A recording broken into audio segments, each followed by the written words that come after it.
French President Emmanuel Macron says any peace deal in Ukraine must not mean a surrender of Kyiv. Macron made these remarks at a press conference yesterday following his meeting with President Donald Trump at the White House for talks on the conflict.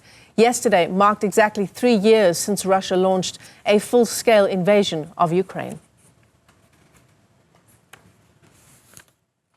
Nous voulons la paix. Cette paix ne peut pas signifier la capitulation de l'Ukraine. Cette paix ne peut pas être un cessez-le-feu sans garantie. Cette paix doit prévoir les conditions d'une souveraineté ukrainienne, permettre à l'Ukraine de négocier avec les parties prenantes toutes les questions qui la touchent et pour laquelle elle est seule légitime à négocier. Et c'est une paix dans laquelle nous devons prendre nos responsabilités pour maintenir dans la durée sécurité et stabilité pour l'Ukraine et pour toute la région. Et pour nous, Européens, c'est une question existentielle. Meanwhile, US President Donald Trump says the Ukraine conflict could end within weeks. I will say this also, it could lead to World War III if it's not solved. You know, there'll be a point at which it's not going to stop at those two countries. Already there's such involvement from other countries, and it could really lead to a very big war, World War III, and we're not going to let that happen either.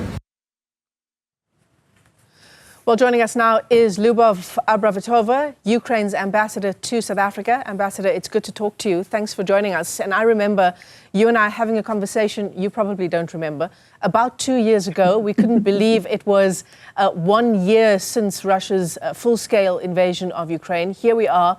It's been 3 years. We're entering the 4th year. What are some of the things that come to mind for you? Thank you, Michelle. And I do remember. I remember every day of this full-scale invasion. And I remember that I told you 2 years ago that you asked me how I am. And I said, I'm strong. And I can tell you today as well, we are strong. I feel that the way you are keeping the story about Russian invasion of Ukraine in the focus of media in South Africa, it is very important, and thus I want to thank you for this. Ambassador, your memory is much better than mine, but how does the support, shall we say, on the anniversary yesterday of the 3 years, Western leaders flocking to Ukraine, they had various things to say. Europe is putting together, European officials are putting together a new package with billions in support of Ukraine. How does that land for your country's efforts to end the war? All the situation today is a big challenge for world democracy.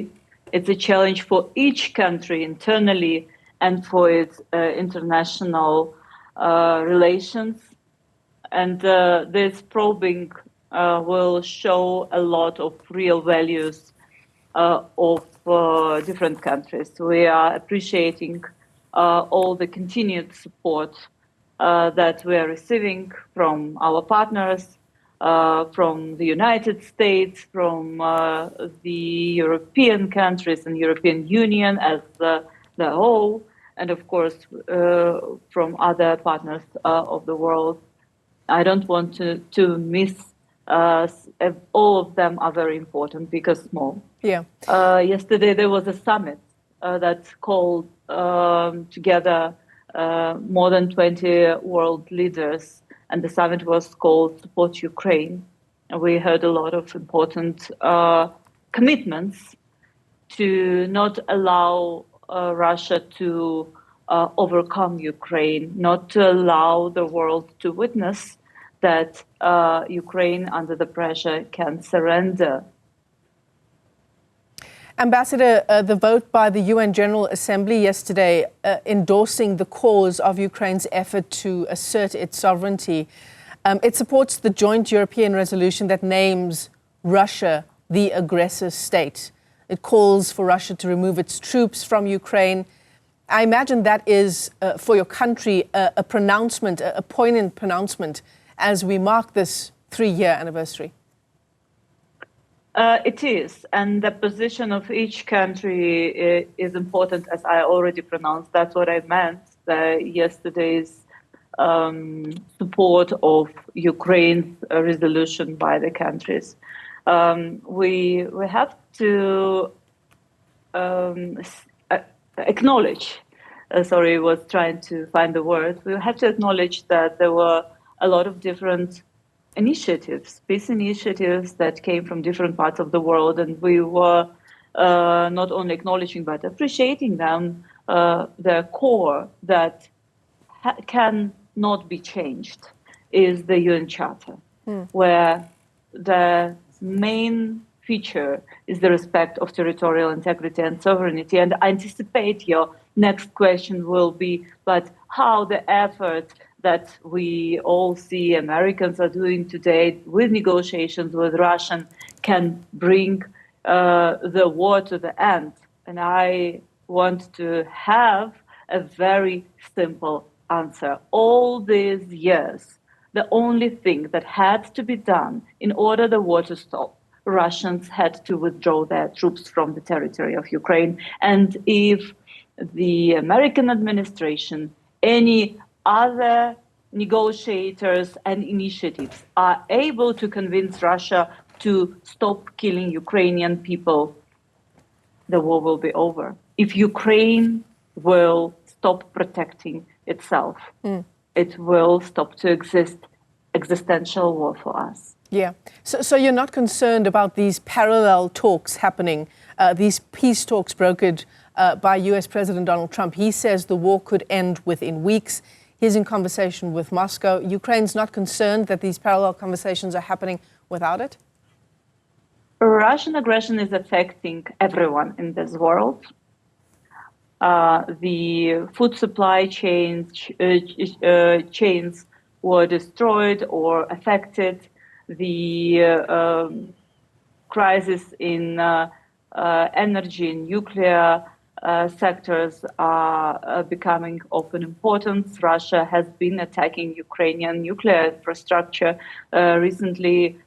What is not in the media, and I want to attract attention of our viewers, that for 2 weeks Ukraine was busy eliminating the consequences of Russian missile attack on Chernobyl.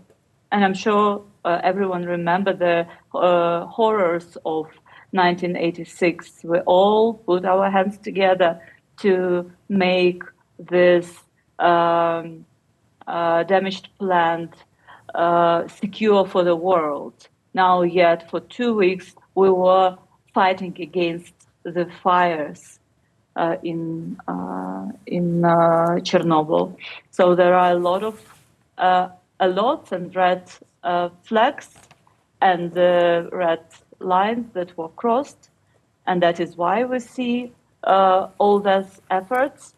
And I mean, I will repeat myself: if Russians withdraw from our territory, the war will be over. Whoever can help us negotiating about this, to respect our territorial integrity, but to respect our agency as well. And to respect your sovereignty, of course. And sovereignty, territorial integrity, I call it agency, yeah. And that was the point from Emmanuel Macron, the French president, wasn't it? Exactly. That any peace deal must surely come with conditions. And surely, to that end, Ukraine should be a part of these discussions. Moreover, Ukraine has to be strong. Ukraine has to be able to protect our people. Yet, for the last couple of days, while discussions between the administration of America and Russia are happening, Russia is raining missiles and drones on Ukrainian peace cities. Kiev, Kharkiv, you name it. We are now busy with stopping fires through all Ukraine. That's what Russia is showing to all those attempts to resolve the conflict, that it doesn't want peace. That means that Ukraine has to receive support to protect itself. Otherwise, the damage and the level of destroyment will be even bigger. It's crucial not to slow down the support to Ukrainian people. We need it. Certainly.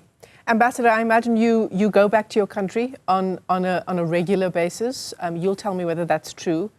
and what it's like for you going back to Ukraine 3 years after Russia's full-scale invasion of Ukraine. I do come even more often than I did before, and the travels obviously are not the easy task because there is no flight zone. Many people think that we still can sit on the plane and go to Kiev. Unfortunately not. We have to go to the country that is bordering with Ukraine and use the land transport train or any other. But what is interesting is that people are so focused not only on survival but on helping the defenders to protect themselves. All the economy is working to support their existence. That only between the missile attacks, people are coming back to normal life while they're trying to preserve themselves and children while attacks are happening.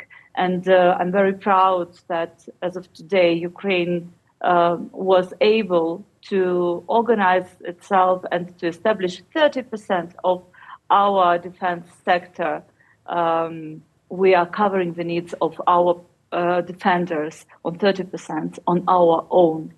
I think this speaks a lot. And of course, the food security that Ukraine became very known for. Our farmers are very dedicated to continue to guarantee the food security in all parts of the world. Liubov Abravitova, ambassador from Ukraine to South Africa. Ambassador, let me thank you for your time this afternoon.